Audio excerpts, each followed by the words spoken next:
Salut, ça fait plaisir de te retrouver. Ce soir, je vais te raconter des sujets en rapport avec l'histoire qui sont très intéressants. Des légendes, sujets confidentiels, moments historiques, bref, il y en a pour tout le monde. Avant de commencer, like et abonne-toi. Sans plus tarder, on commence.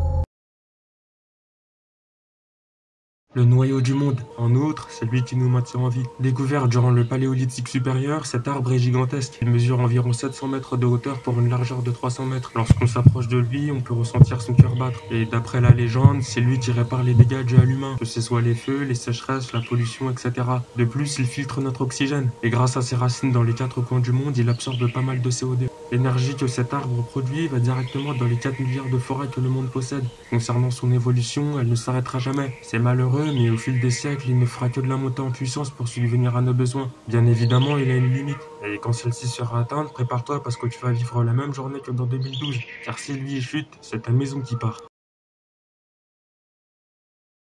Un endroit interdit. Et après cette vidéo, ne me demandez plus d'enlever mon masque, parce que ce qui va être dit aujourd'hui est une information confidentielle qui a été révélée il y a quelques mois. Pour débuter, c'est un complexe militaire chinois construit en cas de guerre totale dans le monde. Même si je la connais, je ne vais pas vous dire sa position, mais vous devez juste savoir que le bunker est dans un endroit qui le camoufle très bien. Concernant son intérieur, c'est l'un des bunkers les plus puissants du monde. Il résiste très facilement à des frappes de missiles nucléaires et à d'autres types d'armes, mais ce n'est pas tout. Premièrement, il a des systèmes de communication dernier cri, les plus efficaces du monde. Deuxièmement, il dispose de puissants missiles des F-41 intercontinentaux, avec eux aussi des propriétés nucléaires. Et troisièmement, son plus gros point fort est son réseau de souterrains d'environ 5000 km. C'est énorme. Pour conclure, ce bunker est l'équivalent des avions Jugement Dernier que possèdent la Russie et les États-Unis. Mais pour être sincère avec vous, ce complexe justifie la position mondiale qu'occupe la Chine dans le classement militaire.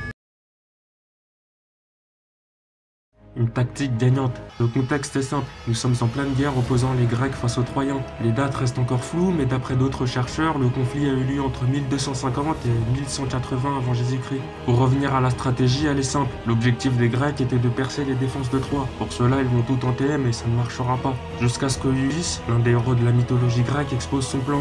Construire un énorme cheval en bois avec une ouverture, pour que les soldats grecs puissent se cacher à l'intérieur. Une fois construit, les Grecs ont volontairement laissé le cheval à la vue des Troyens. Et devinez quoi? Ils ont cru que c'était une sorte d'offrande faite par les dieux pour honorer leur bravoure. Mais ce qu'ils ne savaient pas, c'est qu'à l'intérieur du cheval, les soldats n'avaient qu'une hâte, sortir et prendre la ville. Pendant ce temps, pour écarter tout soupçon sur le cheval, les Grecs vont simuler leur abandon auprès des Troyens. Et là, ça va faire mal. Les Troyens vont faire rentrer le cheval dans leur cité. Ils feront la fête toute la nuit. Et le lendemain, alors que tout le monde était défaussé, les Grecs sont sortis du cheval et ont littéralement massacré les Troyens. Pour conclure, on a encore des doutes sur cette stratégie mythique, car les preuves historiques sur l'existence de la mythologie grecque sont très faibles. Le Jugement Dernier, un avion flippant qu'on n'aimerait pas voir voler dehors. Pour débuter, cet avion était conçu pour des situations apocalyptiques, c'est-à-dire une guerre nucléaire ou motif qui obligerait le président à quitter le sol. Pour le moment, seule la Russie et les Américains en possèdent. Et d'après les informations, les deux pays en ont 4 chacun. Pour les USA, ce sont des avions E-4B Nightwatch. Et pour les Russes, ce sont des Ilyushin 80. Bien sûr, ils ont été modifiés. Ils n'ont aucune fenêtre sauf dans le cockpit. Ils sont ultra blindés, donc ils peuvent résister à des IEM ou des radiations nucléaires. Les deux avions peuvent être ravitaillés en plein vol et faire plusieurs jours sans se poser. Et pour finir, ils ont les infos de leur armée et les actualités mondiales en direct. À bord, tout est fait pour que le président et ses équipes dirigent le pays normalement. De plus, la probabilité qu'un problème émerge est proche de 0.